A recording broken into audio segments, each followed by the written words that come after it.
Cześć wszystkim i witajcie na moim kanale. Jestem Andrzej i dzisiaj będziemy mówić o tym niesamowitym języku polski oczywiście. Polish is a beautiful language, but it's also one of the most challenging European languages to learn, especially if you come from a non-Slavic language background. The good news is that there are some really solid resources out there that can make the journey much easier. In this video, I'm going to share with you the resources, including platforms, podcasts, books, YouTube channels, and other tools that help me the most. And I also explain how to use them effectively so that you can get the maximum benefit from them. So if you're learning Polish or thinking about starting, stick around.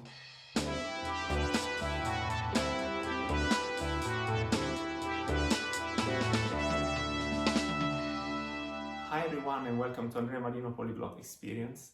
This is Andrea here. When did I start learning Polish? Quite a few years ago, and at that time I was studying for my PhD and I worked part-time in an Italian restaurant. I had quite a few Polish colleagues there, and hearing the language every day sparked my curiosity. So until then I had been learning languages like English, Spanish, Portuguese, although at that time I already spoke English, and German, but I had absolutely no experience with Slavic languages. Polish is a beautiful language, but it is also considered one of the most difficult European languages. It belongs to the West Slavic branch of the Slavic language family, together with Czech and Slovak, but unlike Russian and some other Slavic languages, Polish uses the Latin alphabet rather than Cyrillic. However, the grammar, as for the other Slavic languages, can be quite challenging. You have 7 grammatical cases, a large number of endings and forms, and the pronunciation and phonetics, which can be difficult at the beginning. Despite this, I found Polish extremely fascinating and rewarding to learn. As for Russian, the other Slavic language I'm learning, I would say I'm sitting somewhere around a lower intermediate level at the moment, and I'm trying to consolidate a stronger upper intermediate level. Over the years I've tried many different resources, some better than others, and in this video I want to share the ones that I found genuinely useful. This video is part of the series My Favorite Language Learning Resources. In previous videos I talked about other languages I'm learning like French, Greek and Romanian, and just like in those videos, the resources I recommend are based on a set of criteria. However, this is just a summary. If you want to find out a little bit more about this criteria and how I select resources for language learning, please watch this video. This is the introductory video to this series. The good thing about Polish is that even though it is not as popular as languages like French, Spanish or English among language learners, there are still quite a few good, solid resources available. Before we delve into online resources, I would like to mention a couple of books. One of the first resources I used for Polish was Polish for Dummies. In general, the For Dummies language books are very useful for beginners, although the quality can vary depending on the language. And I have to say that Polish for Dummies is actually a very solid beginner resource. The format is quite straightforward, different everyday topics such as traveling, shopping, small talk, and daily situations. You also get dialogues, vocabulary lists, cultural notes, and grammar explanations. The grammar is not too heavy, but it gives you all the essential foundations you need to start understanding and speaking basic Polish. Of course, there are other good beginner books out there. I personally haven't used them, but it's worth checking out Assimil and Teach Yourself. Another good resource that I would definitely recommend is Polish Grammar in a Nutshell. You can easily find it online and you can download it as a PDF. And I think it complements many of the other resources, including Polish for Dummies. As I said earlier, Polish for Dummies does cover grammar, but it isn't particularly comprehensive. This guide, on the other hand, gives you a much clearer overview of the main grammar points. What I like about it is that everything is very well organized. The explanations are concise and there are plenty of examples throughout. It's quite compact, but it still manages to cover a lot of essential grammar.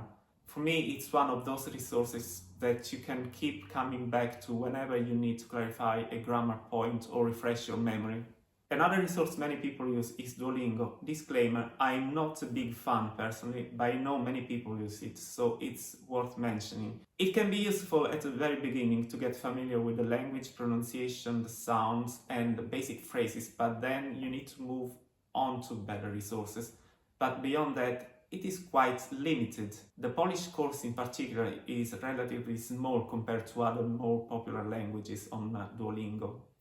Another platform I always recommend is Link. This is based on reading and listening input, where you can read while you're listening using an interactive transcript. One of the best beginner resources there is the 60 mini stories. These are available for a range of different languages. These short stories are based on high-frequency vocabulary and comprehensible input. They are designed for beginner and lower intermediate learners and are very useful for building vocabulary and seeing structures in context.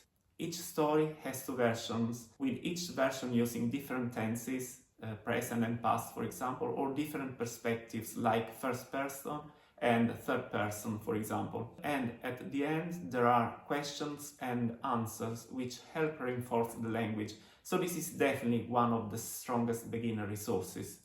Now, another excellent resource is the Real Polish Stories. These are simple stories created by Piotr, the creator of Real Polish podcast. These, similarly to the 60 mini stories you find on Link, are short stories told twice, also based on comprehensible input and high-frequency vocabulary. Now let's move on to podcasts. I started using podcasts when I had already reached an upper beginner or lower intermediate level. Most of these are therefore aimed at intermediate learners. The first podcast I started listening to in Polish was Real Polish, and I immediately fell in love with it. This podcast is hosted by Piotr, the same creator behind the simple stories I mentioned earlier. Each episode is around 1 hour long, and he speaks in a very clear, calm and natural voice. I really like his delivery, his rhythm and the way he explains things. Transcripts and other materials are available through membership. What I particularly enjoy about this podcast is the variety of topics. Piotr talks not only about Polish language, culture and history, but also about psychology, famous people, travel, personal development, and many other subjects. One thing that comes across very clearly is his philosophy of language learning. He strongly believes that languages are best learned through immersion and massive exposure to the language rather than through explicit grammar study. I have to say, although I love his approach, I don't entirely agree with him on this point. I love consuming content, I love immersion, and I think that grammar shouldn't be the center of your learning process. But nonetheless, especially with a complex language like Polish, I do believe that a solid grammatical foundation is still important. The other thing I like about this podcast is the fact that he includes recordings from learners who talk about their own experience learning Polish. This is probably my favorite Polish resource for listening practice and one that I would highly recommend to any intermediate learner. Another great resource is Polski Daily, hosted by Paulina Lipiec. She has two main podcasts, Polski Daily and Polski Daily Stories and Talks. The first one focuses on Polish language, culture and everyday topics. The Stories and Talks version is more based on storytelling and occasionally on conversations. There are different levels and additional materials for members, but even the free content is already very valuable. Another good podcast is Polski w Biegu. This one is based on spontaneous conversations between the two hosts on different topics. Compared to some other podcasts, it feels more natural and less scripted. And I personally really like this aspect. It is also very useful because transcripts are available so you can read while listening. Another interesting one is Polish Story, hosted by Gosia. It is more suitable for intermediate and upper intermediate learners. Gosia talks about books, films, storytelling and cultural topics, and also does interviews occasionally.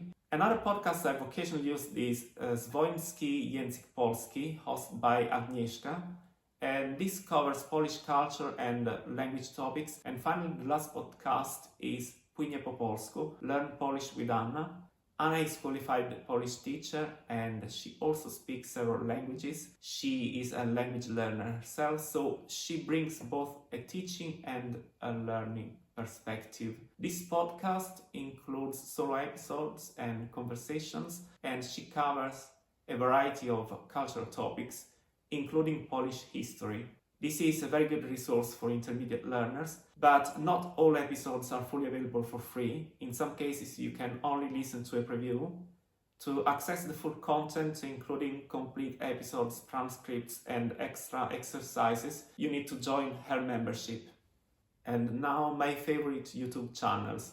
The first one is Płynie po polsku, Speak Polish Fluently with Anna. Yes, this is the same Anna who hosts the podcast I just recommended. She explains aspects of the Polish language and culture, vlogs, conversations, and interviews. And grammar explanations are very clear and never boring. Everything is explained in context with practical examples. She speaks at a natural pace, very good delivery, great resource, check it out.